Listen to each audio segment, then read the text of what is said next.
को, इसमें ज्यादातर सीटों पर कांग्रेस वर्सेस बीजेपी है। इसलिए नरेंद्र मोदी जी के निशाने पर सीधे कांग्रेस है और पहले चरण से अलग है, पहले चरण के अनुभव के साथ है।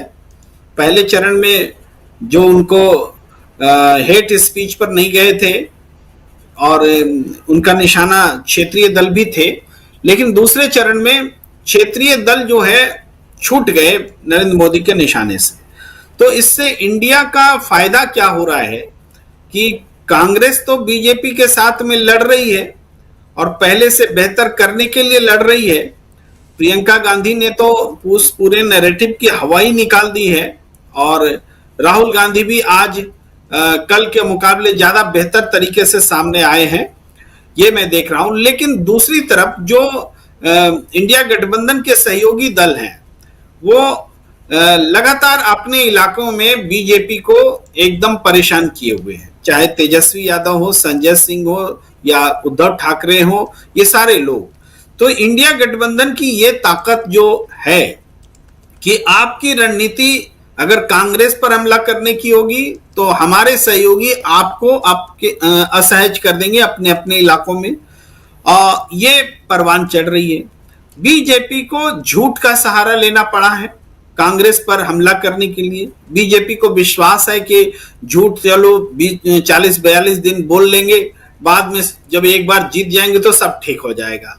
लेकिन इस बार वो बात नहीं है कि जीत जाएंगे झूठ बोल करके, क्योंकि नरेंद्र मोदी इतना झूठ बोल चुके हैं कि अब उनके ऊपर लोगों का भरोसा नहीं रहा। अब इसी बात को देखिए कि मंगलसूत्र छीन लेंगे, ये बात आसानी से लोगों को पचती नहीं है। और इसके पैरेलल राहुल गांधी जो बोल रहे हैं, हालांकि राहुल गांधी जो समझा रहे हैं बोलचाल की भाषा में समझा रहे हैं, लेकिन फिर भी ये बात ऐसा नहीं है कि अभी बोल रहे हैं और लोग समझ जाएंगे, क्योंकि राहुल गांधी एक लंबे समय से ये बात बोल रहे हैं, समझाते रहे हैं, तो उनका वो कंटिन्यूएशन में है, इस वजह से उनकी बात समझ में आ रही है। लेकिन नरेंद्र मोदी तो अचानक बोल रहे हैं। भाई मैनिफेस्टो जारी होने के 10 दिन बाद बोलना शुरू किया कि मैनिफेस्टो में क्या कमी है।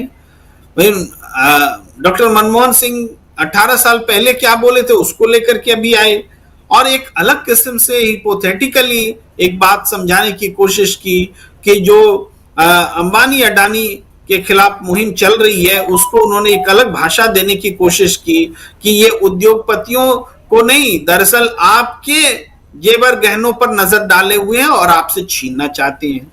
अब इसमें जाहिर बात है कि प्रियंका गांधी ने बढ़िया से जवाब दिया कि हम तो 55 साल से शासन में रहे, 70 साल में कभी ऐसा नहीं हुआ कि कोई चीज आपसे छीनी गई हो, आम जनता से छीनी गई हो। लेकिन इसके उलट ये जरूर हुआ कि जब देश को जरूरत पड़ी तो हमारी दादी ने, इंदिरा गांधी ने अपने गहने दे दिए। ये जरूर हुआ कि हमारे माता ने देश को अपना जो मंगलसूत्र निछावर कर दिया, ये जरूर हुआ। तो ये दोनों इमोशनल बातें निश्चित तौर पर जनता को झकझोरती है और उस झूठ के सामने एक मजबूत सच को सामने रखती है। एक तरफ झूठ है, दूसरे तरफ मजबूत सच है, तो ये नैरेटिव वहीं फेल हो जाता है। और ये नैरेटिव फेल हुआ, अगर दूसरे चरण में पहले चरण वाली हालत हुई तो कहते हैं ना, चुनाव जब क्रिकेट मैच भी होता है तो कोई ओवर होता है जो जीता या हरा देता है, कोई समय आता है जब वो टर्निंग पॉइंट हो जाता है। तो ये दूसरा चरण अगर बीजेपी हार जाती है तो फिर ये आगे उभर नहीं पाएगी। ये फिर जैसे पहले चरण में 20-22 सीटों तक सिमटती दिख रही है बीजेपी, अगर दूसरे चरण में 55 से आधी भी हो गई, 25-27 पर आ गई, तो बीजेपी फिर अगले बाकी चरणों में वो उभर नहीं पाएगी। ये साफ साफ दिख रहा है, इसीलिए फ्रस्ट्रेशन झलक रहा है। ये झूठ और सच की लड़ाई में पूरा मामला बदल गया है। जी जी जी बिल्कुल, झूठ और सच की लड़ाई में पूरा मामला कैसे। जी राजीव जी, लगभग एक किस्म का सर्वे सब लोग महसूस कर रहे हैं। महाराष्ट्र से भी हमारे साथी जो बता रहे हैं कि जो बीच में जाते हैं लोगों से बात करते हैं, सुनील शुक्ला जी जो अनुभव बता रहे हैं, बिहार में हमारे साथी जो बता रहे हैं, हम स्वयं जब आसपास जाते हैं तो एक कॉमन बात वो है कि इस बार अगर मोदी आ गए तो संविधान नहीं बचेगा, लोकतंत्र नहीं बचेगा और कुछ लोग आरक्षण नहीं बचेगा।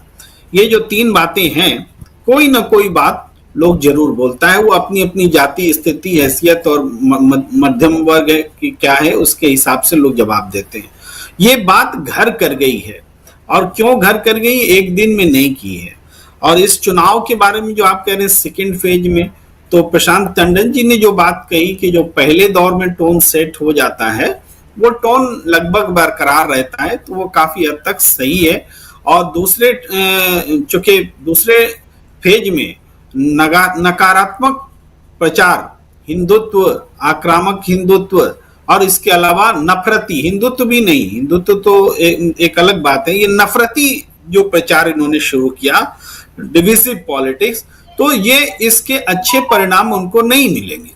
देखिए अब तक नरेंद्र मोदी जीते, 2019 में भी जीते जब रिपीट हुई उनकी सरकार, तब उन्होंने जैसे पुलवामा वाला हमला था तो उसको पॉजिटिव वे में पेश किया था, राष्ट्रवाद के रूप में। एक उसका जवाब नहीं था विपक्ष के पास, तत्काल उसकी कोई तैयारी नहीं थी।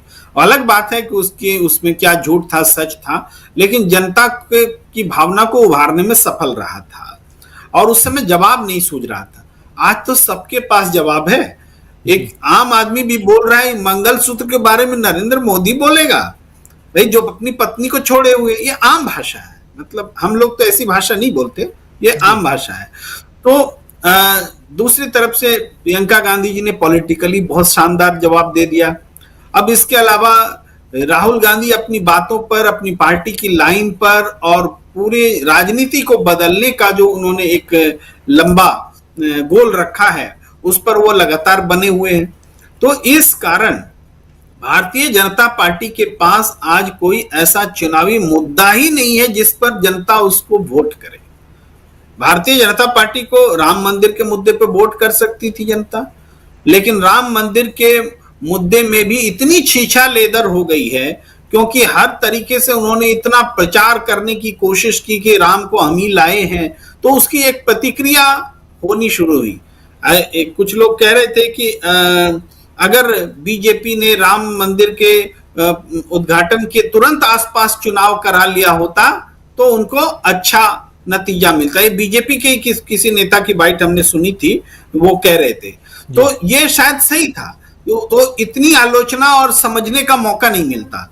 अब ये इतना लोग समझ चुके हैं कि ये तो राम मंदिर का उद्घाटन ही इन्होंने चुनाव को देख के कराया, मुहूर्त नहीं देखा, शंकराचार्य नहीं बुलाया, जमीन में भ्रष्टाचार, हर जगह हम ही रहेंगे, पत्नी को साथ में नहीं बिठाया, इस तरह से बातें करती हैं। भाई कोई आदमी ये भूला थोड़े है कि आनंदी बेन जी के पति ने लाल कृष्ण आडवाणी जी को चिट्ठी लिखी थी?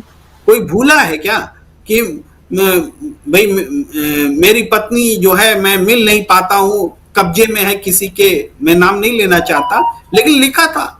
तो आज लोग रिलेट करते हैं उस बात को, और ये छुपी हुई बात नहीं है। उनके पति ने लाल कृष्ण आडवाणी जी को चिट्ठी लिखा था, छपा था लेटर।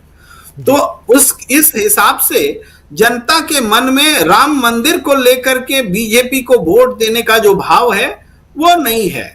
हाँ, आसपास के लोग उसको पर्यटकीय नजर से जोड़ करके बीजेपी पेश करती है, तो लोकल तो उस पर भी गुस्सा है कि भाई हमारा धर्म का स्थल है कि ये पर्यटन का केंद्र है, पर्यटन में तो लोग मौज मस्ती के लिए आएंगे, हमारा पवित्र स्थल है, वो भी एक भावना है। तो राम मंदिर जो है मुद्दा नहीं बन पाया। अब ये मुद्दा क्या बनता? तो ये मुद्दा बनाने की कोशिश करें कांग्रेस का कुशासन। अरे 10 साल पहले, 10 साल से आप शासन में हैं और कुशासन कांग्रेस का बता रहे हैं, तो यह बात भी जनता को हजम नहीं हो रही। 370 पर उन्होंने जनता को गोलबंद किया था, नो डाउट किया था, लेकिन 370 का मुद्दा कब तक? आप कई स्टेट की गवर्नमेंट की सरकारें आपने जीती उसी सब के नाम पर, जाति धर्म के नाम पर, 370 के नाम पर। आज भी हिंदू मुस्लिम करते हैं तो 370 ही होता है। तो ठीक है, उसका 5-10% आपको फायदा हो सकता है मिले, क्योंकि उस तरह की सोच भी है इस देश में, लेकिन चुनाव जीतने वाला कोई सब्जेक्ट आपके पास है ही नहीं। कोई नहीं है। सबका साथ सबका विकास तो अब गिना ही नहीं पाते, सबका विकास इस सबका साथ भी लेके चलने की बात नहीं गिना पाते, क्योंकि उसको तार तार कर दिया है। राहुल गांधी ने बता दिया है कि ओबीसी के कितने लोग हैं, दलित के कितने लोग, निकाल लो, देख लो कि कहां पर कितने कर्मचारी हैं, वो भी नहीं बता पाते। रिप्रेजेंटेशन में मुस्लिम को आप हिस्सेदारी देने के लिए तैयार नहीं है, और उसके बाद में कभी मुस्लिम के खिलाफ बोलते हैं और कभी कहते हैं कि पसमानदा मुसलमान चाहिए।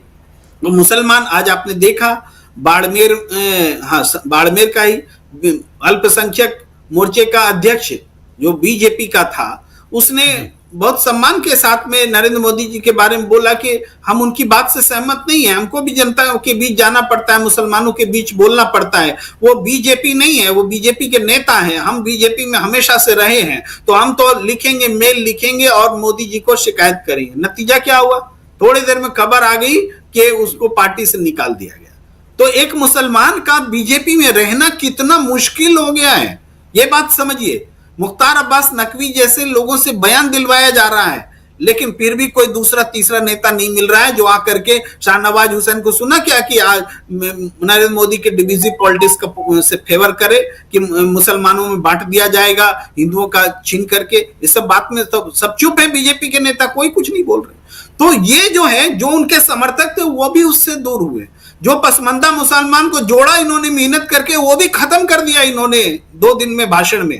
तो इस तरीके से इनका जो जनाधार है उनसे दूर हुआ है, और जो पिछड़ा तबका है वो तो इनसे नाराज हो ही गए। तो संविधान बदलने के चक्कर में अभी एक नेता का बयान पूरा भी नहीं होता है, पुराना भी नहीं पड़ता है कि एक और नेता आकर के बोल देते हैं कि 400 सीट। अभी किरोड़ी लाल मीणा का कल बयान आपने देखा होगा, किरोड़ी लाल मीणा ने कहा कि 400 सीट लाएंगे, संविधान बदलेंगे और आरक्षण खत्म करेंगे। तीनों बात विद इन 30 सेकेंड्स उन्होंने जल्दी जल्दी में कह दी है। इतनी छोटी बाइट है, 30 सेकेंड्स में।